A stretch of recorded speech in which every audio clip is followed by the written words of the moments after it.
ভবদাকে এই অনুষ্ঠান সম্পর্কে এবং সমৃদ্ধি সম্পর্কে কিছু বলার জন্য। আসসালামু আলাইকুম। আশা করি আপনারা সবাই ভালো আছেন। আল্লাহর কৃপায় আমাদের মাওলানা সাহেবরা আছে, হুজুর গান করছিল।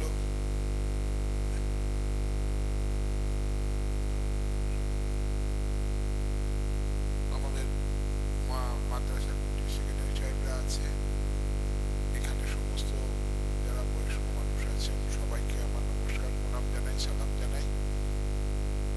আমি আল্লাহ পাকের কাছে দোয়া করি, প্রার্থনা করি, কামনা করি আল্লাহ পাক আপনাদের সবাইকে ভালো রাখুক, সবাইকে সুস্থ রাখুক, সবাইকে সবাইয়ের অনেক মঙ্গল করুক।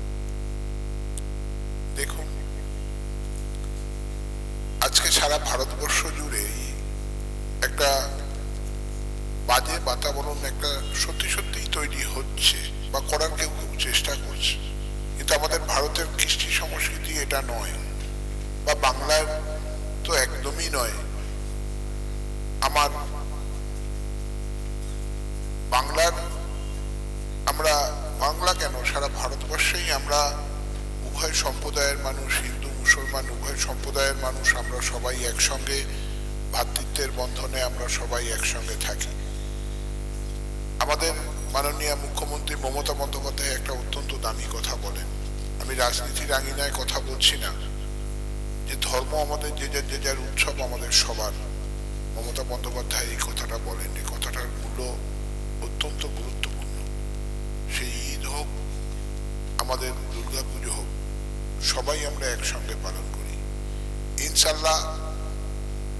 আমার বিশ্বাস যে আমাদের ভারতের ঐক্যের ভারতের বৈচিত্র্যের মধ্যে ঐক্য, এই জিনিস যতই চেষ্টা করুক কেউ কোনোদিন নষ্ট করতে পারবে না।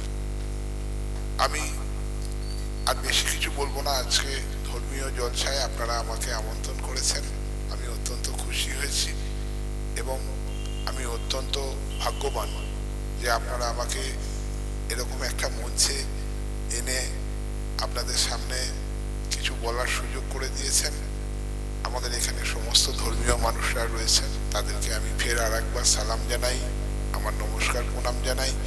দলুয়াখাকির গ্রামের সমস্ত মা বোন যারা আছে তাদেরকেও আমার নমস্কার সালাম জানাই, প্রণাম জানাই। আর আমার ছোট ছোট সন্তানরা যারা আছে তাদেরকেও ভালোবাসা জানাই, সালাম জানাই।